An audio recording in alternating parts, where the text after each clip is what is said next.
জাকাতের টাকা নিয়ে জামাত শিবির কি করে আর কৌমিরা কি করে, আসল ঘটনাটা একটু দর্শক আপনাদেরকে জানাতে চাই।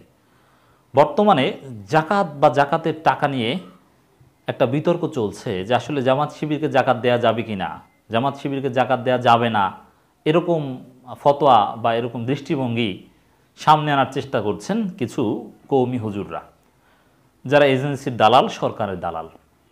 এটা উদ্দেশ্যমূলক শাহবাগী স্টাইলের বিতর্ক সৃষ্টি করা এবং মূল ইস্যু থেকে জনগণকে ভিন্ন ইস্যু নিয়ে ব্যস্ত রাখার একটা কৌশল। এই জন্য আমি মনে করি যে এই বিষয়টা আপনাদের জন্য ক্লারিফাই করা দরকার, যেহেতু কৌমিদের পক্ষ থেকেই জামাত শিবিরের জাকাত দেওয়ার বৈধতা নিয়ে প্রশ্ন তোলা হয়েছে এবং জামাত শিবির যথাযথ ব্যবহার করে কিনা জাকাতের টাকার, এটা নিয়ে প্রশ্ন তোলা হয়েছে।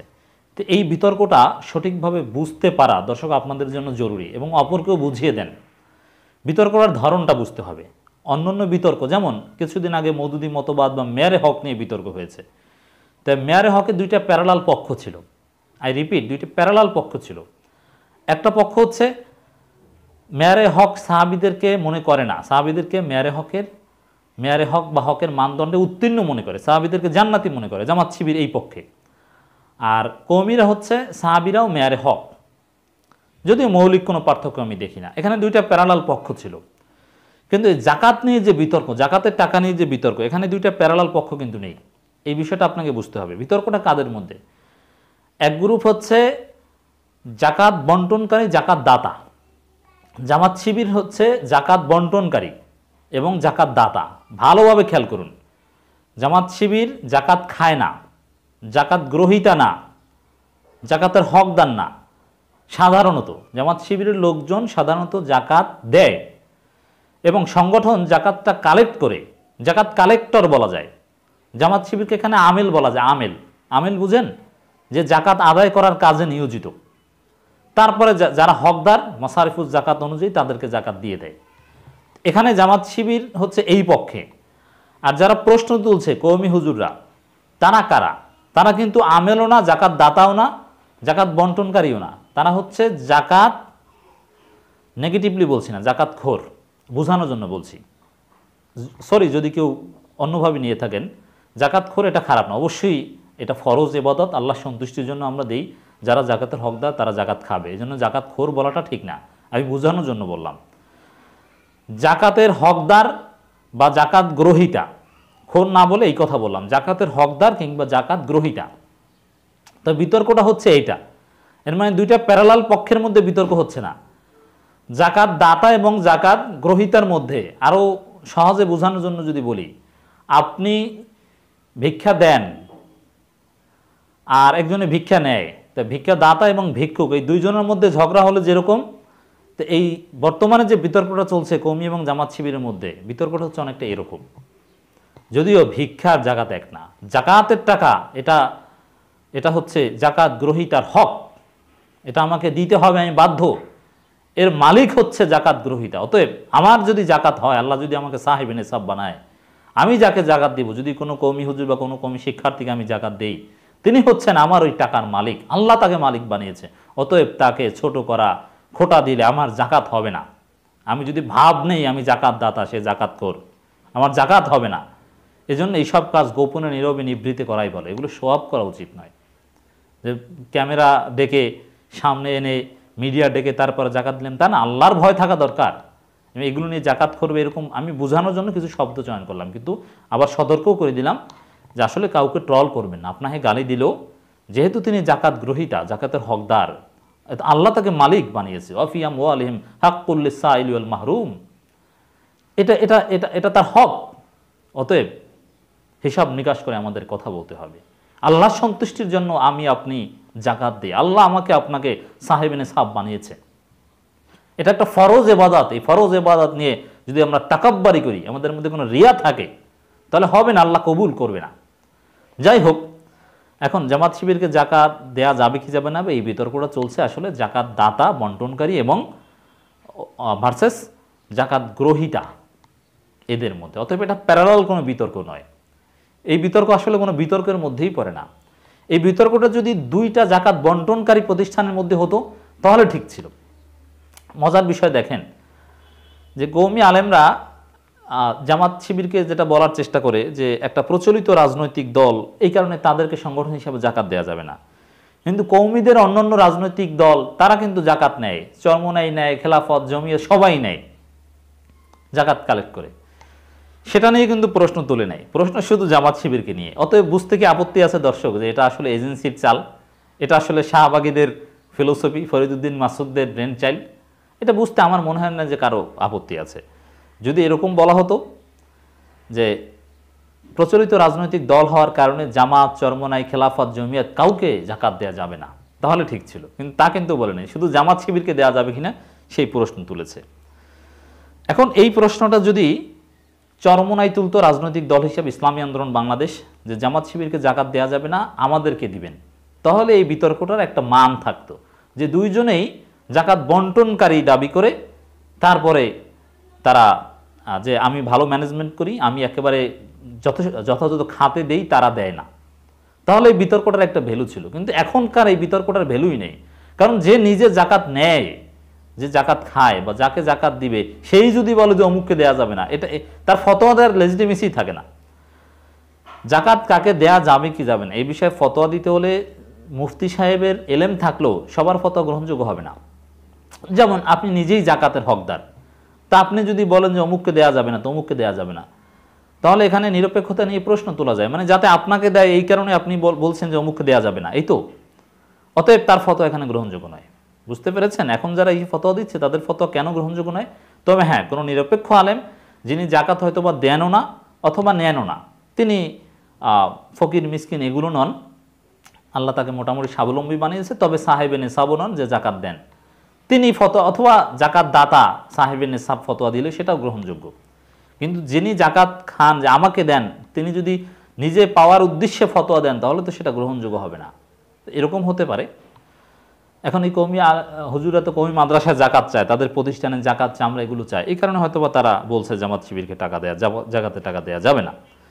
কিন্তু জাকাতের টাকা দিয়ে তারা আসলে কি করে, এই বিষয়টা একটু খোঁজ নেওয়া দরকার। হ্যাঁ, কওমি বা কওমি হুজুর বা মাদ্রাসা বা এদের সংশ্লিষ্ট ব্যক্তিদের জাকাত টাকা দেওয়া হয়, একটা অংশ নিঃসন্দেহে যারা জাকাতের প্রকৃত হকদার, ইয়াতিম, যারা ফকির মিসকিন এদের মধ্যে পড়ে, সাধারণত ফকির মিসকিন, অন্যান্য যারা মুসাফিরদের জাকাত বাংলাদেশে তো আসলে ওই অর্থে দেওয়া হয় না বা প্রয়োজন হয় না, এখন সারা পৃথিবীতেই দেওয়ার দরকার হয় না, কারণ এখন তথ্য প্রযুক্তির যুগ, যারা সফর করতে যায় তাদের টাকা পয়সা এগুলো সমস্যা হয় না। আর ঋণগ্রস্ত ব্যক্তিকেও সাধারণত তেমন ওইরকম দেওয়ার প্রয়োজন হয় না। তো ফকির মিসকিন এই দুইটা খাতেই প্রধান খাত। আর ফি সাবিলিল্লাহ এটা নিয়েও যথেষ্ট ইখতিলাফ আছে। ফি সাবিলিল্লাহ বলতে কি বোঝানো হয়েছে, এটা নিয়ে যথেষ্ট ইখতিলাফ রয়েছে। এই জন্য বেসিক্যালি ফকির মিসকিন, তা কওমিদেরকে যে জাকাত দেই আমরা বা আপনারা যে দেন, তার একটা অংশ নিঃসন্দেহে সঠিক খাতে ব্যবহার করা হয়, এতে কোনো সন্দেহ নেই। তবে একটা বড় অংশ তারা খেয়ানত করে। যেমন মাদ্রাসার শিক্ষকদের বেতন দেওয়া জাকাতের টাকা দিয়ে, এটা জায়েজ নেই। এক্ষেত্রে তারা হিল্লা দেয়। হিল্লা কি? যে আসলে এই ফকির মিসকিন বা এতিম শিক্ষার্থী যারা আছে তাদেরকে দেওয়া হয় জাকাতের টাকাটা প্রথমে, যে তোমাকে দিলাম, এখন তুমি এটা মাদ্রাসার খাতে দান করে দাও, তারপরে ওই টাকাটা মাদ্রাসার খাতে দান করে দেওয়া হয়, ওই টাকা দিয়ে বেতন দেওয়া হয়। এরকম জালিয়াতি করে, শরীয়তি জালিয়াতি করে অনেকেই কওমি হুজুরা অনেকে জাকাত খায়। এই অভিযোগ পুরনো অভিযোগ, এটা অনেক জায়গায় চলে। আর বড় বিষয় হচ্ছে যে কওমিদের যে জাকাত, তার কোনো হিসাব ক্লিয়ারলি আমরা দেখি না, অন্ধকারের মধ্যে আমরা থাকি। কোনো প্রফেশনাল অডিট ফার্মের মাধ্যমে অডিট করানো হয় না, নিজেরা অডিট করে। তবে দু একটা প্রতিষ্ঠানে প্রফেশনাল অডিট ফার্মের মাধ্যমে নাকি অডিট করায়। অডিট করলেও তার তথ্য আমি খুঁজেছি ওয়েবসাইটে সার্চ দিয়ে, পাইনি। আসন্না ফাউন্ডেশন বা আরও অনেক প্রতিষ্ঠানের মতো, বিদ্যানন্দ এদের মতো যদি কেউ ওয়েবসাইটে দিয়ে দিত প্রফেশনাল গ্রহণযোগ্য অডিট ফার্মের মাধ্যমে অডিট করিয়ে, তাহলে আমরা সার্টিফিকেট দিতে পারতাম যে না, এদের স্বচ্ছতা আছে। কিন্তু যেহেতু তারা প্রপারলি বিশ্বাসযোগ্য হিসাব দিতে পারে না, অডিট করা হলেও এটা নিজেরা অডিট তো গ্রহণযোগ্য নয় অন্যের কাছে, নিজেদের কাছে গ্রহণযোগ্য হতে পারে, আমাদের সমালোচকদের কাছে তো গ্রহণযোগ্য নয়। অতএব জাকাতের টাকা তারা হিসাব যথাযথভাবে দিতে পারে না, এটা নিশ্চিত ব্যাপার। তাহলে কি বললাম দর্শক, একটা অংশ কওমিরা জাকাতের টাকা দিয়ে আসলেই যারা হকদার তাদেরকে পৌঁছে দেয়, আর একটা অংশ হেল্লা দিয়ে কওমি হুজুররা বেতন হিসাবে খায়, যেটা নাজায়েজ। বই পুস্তক বা অনেক ক্ষেত্রে কওমি মাদ্রাসার বিল্ডিং এগুলোও করে, আসবাবপত্র কিনে, যেটা নাজায়েজ খাতে তারা ব্যয় করে, এরকম অনেক প্রমাণ আছে। আপনি খোঁজ নিলে এগুলো নিয়ে তদন্ত করলে আপনি পাবেন। কৌমিদেরই এক অংশ আর এক অংশের বিরুদ্ধে অভিযোগ করে। আপনারা বেফাকের দুর্নীতি বিষয়ে বেফাকের মহাপরিচালকের বক্তব্যটা শোনেন, তাহলে বুঝবেন যে তাদের মধ্যে কি পরিমাণ দুর্নীতি আছে। আপনাদেরকে এটা আগেও শুনিয়েছি দর্শক। এই আর একটা কিছু অবাক করা কিছু ঘটনা আপনাদেরকে আমি শোনাতে চাই, যে আসলে তারা কিভাবে এই জাকাতের টাকা নিয়ে বাণিজ্য করে কওমি হুজুররা। একটু আপনাদেরকে কিছু ভয়ঙ্কর সত্য আমি একটু পড়ে শোনাতে চাই। একজন ব্যক্তি নিজে সাক্ষী, তিনি চোখে দেখেছেন, তিনি লিখেছেন, তিনি যেটা লিখেছেন যে প্রবাস জীবনে 15 বছরের উপর আমার প্রতি বছরে প্রতি রমজান এলে দেখি বাংলাদেশি হুজুরদের সংখ্যা বেড়ে গেছে দুবাইতে। তাদের 99% হলো কওমি মাদ্রাসার। তখন এই আলী হাসান ওসামাদের গোত্রীয় ভাই ব্রাদার তারা বাংলাদেশ থেকে ভিজিট ভিসায় প্লেনে চড়ে মাদ্রাসার জন্য জাকাতের টাকা নিয়ে কালেকশন করতে আসে। মানে প্লেনে চড়ে জাকাতের টাকা দিয়ে জাকাতের টাকা কালেকশন করতে যায়, তাহলে প্লেনেও চড়ে, এটা জায়েজ, জাকাতের টাকা এটা আমেল হিসাবে পড়বে। এদেশে অবস্থান করা কিছু ব্রোকার এবং এর মানে এই জাকাতের টাকা কালেকশন করতে তারা ব্রোকারদের, দালালদের, তাদের বাসায় রাহাবারদের সহযোগিতা নেয়। কারণ সহযোগিতা এটাকে আবার আরবিতে বললে অন্যভাবে মিন করে, এরকম মজার কিছু শব্দ আছে, যে যেটা ব্রোকার ওইটাকে তারা বলে রাহবার। এবং ওদের একটা সিন্ডিকেট আছে, দুদল মিলে লুটে পুটে খায় এ জাকাতের টাকা। কিভাবে খায় তার হিসাব দিচ্ছে। এদেশের অবস্থান করা একজন দালাল, ওদের ভাষায় রাহবার, 4 জন হুজুর নিয়ে আসে দেশ থেকে ভিজিট ভিসায়। তাদের কাছ থেকে 4টি মাদ্রাসার রশিদ বই রাহবার জানে কোথায় কোথায় জাকাতের টাকা পাওয়া যায় এবং কোন এরিয়ায় বাঙালি অধ্যুষিত, কোথায় কোন দিন শেখ ফ্যামিলির লোকজন জাকাত কোথায় দেয়। যদিও সরকার এবং নিবন্ধিত চ্যারিটি সংগঠন ছাড়া ব্যক্তি পর্যায়ে জাকাত দেওয়া দণ্ডনীয় অপরাধ আরব আমিরাতে, তবুও কিছু কিছু শেখ ফ্যামিলি পুরাতন সদস্য নিজ হাতে ফকির মিসকিনদেরকে জাকাত দিতে পছন্দ করেন। সে খবর রাহবারদের কাছে থাকে। যারা জাকাত উঠাতে আসে এবং যেসব দালালেরা তাদের আনে, তাদের মাঝে সুন্দর একটা অলিখিত ডিল হয়। গাড়ি এবং পেট্রোল দালালদের আজ যা জাকাত পাবে তার 20% দালালদের, বাকি 80% ওই হুজুরদের। আবার ওই হুজুরদের সাথে মাদ্রাসার একটা ডিল থাকে, ভিসা এয়ার টিকিটে এবং ইউএইতে থাকা খাওয়া বাদ দিয়ে যা থাকে তার 50% মাদ্রাসা আর 50% হুজুরের। তো চিন্তা করেছেন যে কওমি হুজুরা জাকাতের টাকা নিয়ে কি করে? সবাই করে কথা বলছি না, একটা অংশ করে, সে একটা অংশের কথাই বলছে, আমরা সবার কথা বলছি না। আর যারা এগুলো করে তারাই জামাত শিবিরকে জাকাতের বৈধতা নিয়ে প্রশ্ন তুলছে। এমনিতে যারা জাকাতের প্রপার ম্যানেজমেন্ট করে, কওমিদের একটা বড় অংশ যারা হক পথে আছে, তারা কিন্তু এই বৈধতা নিয়ে প্রশ্ন তুলে নেয়। এবার আসি মূল হিসাবে ইউতে পার্সোনালভাবে জাকাত উঠানো দণ্ডনীয় অপরাধ। রমজান আসলেই আমাদের কওমি হুজুররা মধ্যপ্রাচ্যের দিকে লাইন ধরে, তা ইউ সরকার ভালো করেই জানে। তাই রমজানে কিছুদিন আগে থেকেই দাড়ি টুপিওয়ালাদের ভিজিট ভিসা অ্যাপ্লিকেশন রিজেক্ট করে দেয়। তারপরও বেশ কিছু ভিসা, এগুলো জালিয়াতি আছে, ভিসা হয়ে যায়। একটা ভিসা এবং ভিজিটের রিটার্ন টিকিট মিলে প্রায় 1.5 লাখ টাকার মতো খরচ হয়। উনি 20-25 দিনে 8-10 হাজার দিরহাম জাকাত পেতে পারেন। ধরেন 10 হাজার দিরহাম পেলো, ওখান থেকে 20% চলে গেলো দালালদের পকেটে, বাকি 80% থেকে 8 হাজার দিরহাম ভিসা বা 800 দিরহাম ভিসা এবং টিকিটে 5,000 দিরহাম খরচ হলে আর থাকে 3,000 দিরহাম। এবার তার 50% এবং 1500 দিরহাম পেল ওই হুজুর, আর মাদ্রাসা পেল 1500 দিরহাম। তাহলে একবার ভাবুন তো, কওমি মাদ্রাসায় দেয়া আপনার জাকাতের টাকাটা কয় % জাকাত আদায় হচ্ছে। এটা হচ্ছে নিদারুণ বাস্তবতা। একজনের লেখাটা পাঠিয়েছেন আর আমি বলে দিলাম তা না, আমি এটা যাচাই বাছাই করেছি, ক্রস চেক করেছি। অনেক পরিচিত লোকজন বা এগুলো জানেন আছে, কওমিদের ভিতরে হকপন্থী অনেক লোক আছে, একে অপরের বিরুদ্ধে অভিযোগ আছে। মোটামুটি যাচাই বাছাই করে এটাকে আমি সত্যায়ন করছি, আসলে এটাই ঘটে। তাহলে বুঝতে পারছেন দর্শক, কওমিরা জাকাত নিয়ে কি করে। আর জামাত শিবির জাকাতের টাকা দিয়ে কি করে? জামাত শিবির আসলে জাকাতের টাকা খায় না। জামাত শিবির চলতে জাকাতের টাকার দরকার নেই। জামাত শিবিরের লোকজন অনেক ধনী। জামাত শিবির একটা ধনী সংগঠন। জামাত শিবিরের মধ্যে কিছু তাদের ভক্ত সমর্থক গরিব আছে, তো যারা জাকাতের হকদার ফকির মিসকিনের মধ্যে পড়ে।